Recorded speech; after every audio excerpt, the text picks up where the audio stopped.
নমস্কাৰ, এই মুহূৰ্তত লৈ আহিছোঁ অসমবাসীৰ বাবে কেইবাটাও গুৰুত্বপূৰ্ণ। ৰাজ্যৰ 107খন বিদ্যালয়ৰ স্বীকৃতি বাতিল। সেৱাই বাতিল কৰিলে 107খন বিদ্যালয়ৰ স্বীকৃতি।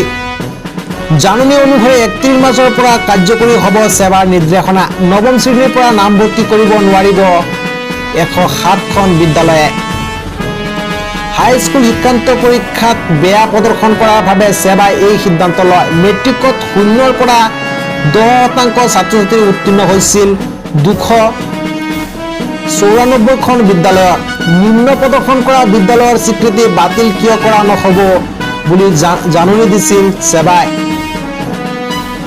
সেৱাই জাননীৰ উত্তৰ দিয়া 187খন বিদ্যালয়ক অন্তিম সুযোগ দিয়ে সেৱাই। 2023ৰ মেট্ৰিকৰ ফলাফল উন্নত নহ'লে 187খন বিদ্যালয়ৰ ক্ষেত্ৰতো কঠোৰ হ'ব সেৱা। উল্লেখ্য, সেৱাৰ কাৰণ দৰ্শোৱাৰ জাননীক গুৰুত্ব নিদিয়া 107খন বিদ্যালয়ৰ স্বীকৃতি বাতিল কৰে। আধাৰ আৰু পান কাৰ্ড বৰ্তমান ভাৰতীয় লোকৰ আটাইতকৈ গুৰুত্বপূৰ্ণ নথি। আয়কৰ বিভাগৰ ফালৰ পৰা কোৱা হৈছে 31 মাৰ্চ 2023ৰ ভিতৰত আধাৰ পান লিংক কৰিব লাগিব। এই সময়ছোৱাৰ ভিতৰতে আধাৰ কাৰ্ডৰ সৈতে পান কাৰ্ড লিংক নকৰিলে পান কাৰ্ড অচল হৈ পৰিব আৰু পান কাৰ্ড অচল হৈ পৰিলে আপোনাৰ 10 সংখ্যাৰ পান নাম্বাৰটো আৰু কোনো আৰ্থিক লেনদেনৰ ক্ষেত্ৰত ব্যৱহাৰ কৰিব নোৱাৰিব। লগতে আকৌ ইনকাম টেক্স পেণ্ডিং ৰিটাৰ্ণবোৰ প্ৰচেছ বন্ধ হৈ যাব। কেৱল সিমানেই নহয়, নিৰ্দিষ্ট সময়ৰ ভিতৰত আধাৰ পান লিংক নকৰিলে আপুনি 1000 টকা জৰিমনাও ভৰিব লাগিব পাৰে।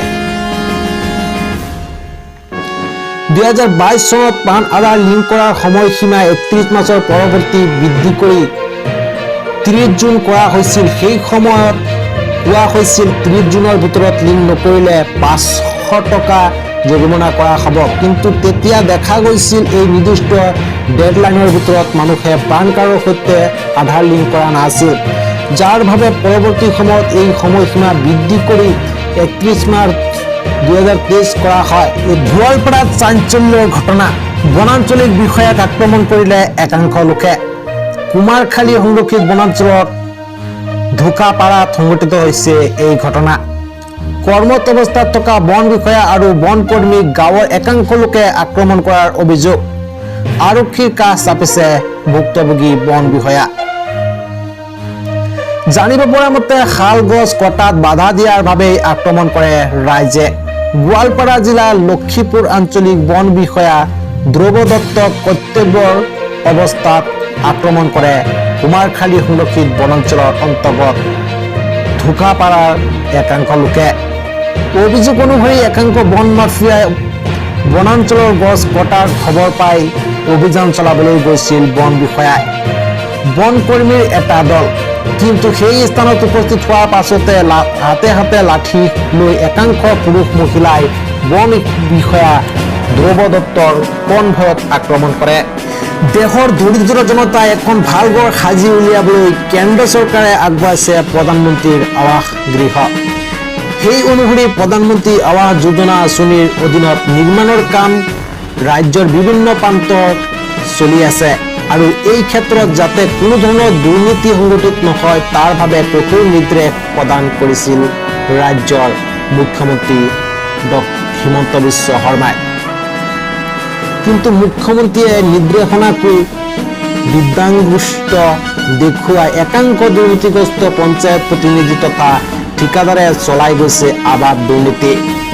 প্ৰধানমন্ত্ৰী আৱাস যোজনাৰ আৱাস নিৰ্মাণত আউল লগাই দৰিদ্ৰ পৰিয়ালৰ বাবে অহা চৰকাৰী আৱাস গৃহৰ নামত এছামে দুৰ্নীতি সংঘটিত কৰি আহিছে,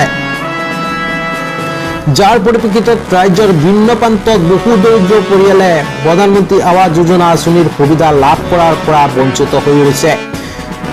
যেন প্ৰহসনত পৰিণত হৈছে নৰেন্দ্ৰ মোদী চৰকাৰৰ। সকলোৱে ভাবে গৃহ শীৰ্ষক এই শ্লোগান, কাৰণ পঞ্চায়তৰ জনপ্ৰতিনিধিয়ে বিচৰা ধৰণে উৎকোচ নাপালে চৰকাৰী গৃহ নিদিয়াৰ অভিযোগ উত্থাপন হৈছে ৰাজ্যৰ বিভিন্ন প্ৰান্তত। সেয়ে এতিয়া ৰদ বৰষুণ ধুমুহাৰ সৈতে যুঁজি দৰিদ্ৰ পৰিয়ালে কটাইছে দুৰ্বিষহ। গ্ৰাম্য উন্নয়ন বিভাগৰ কাম কাজত চৰকাৰে যিমানে স্বচ্ছতা আনিবলৈ চেষ্টা কৰিছে সিমানেই যেন বিভিন্ন আঁচনিত কেলেংকাৰীৰ সৃষ্টি হ'বলৈ ধৰিছে।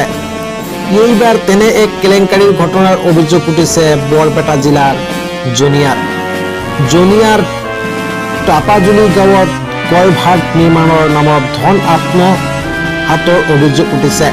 কালভাৰ্ট নিৰ্মাণৰ বাবে আবণ্টিত ধন আত্মসাতৰ বিৰুদ্ধে প্ৰতিবাদ সাব্যস্ত কৰে স্থানীয় ৰাইজে।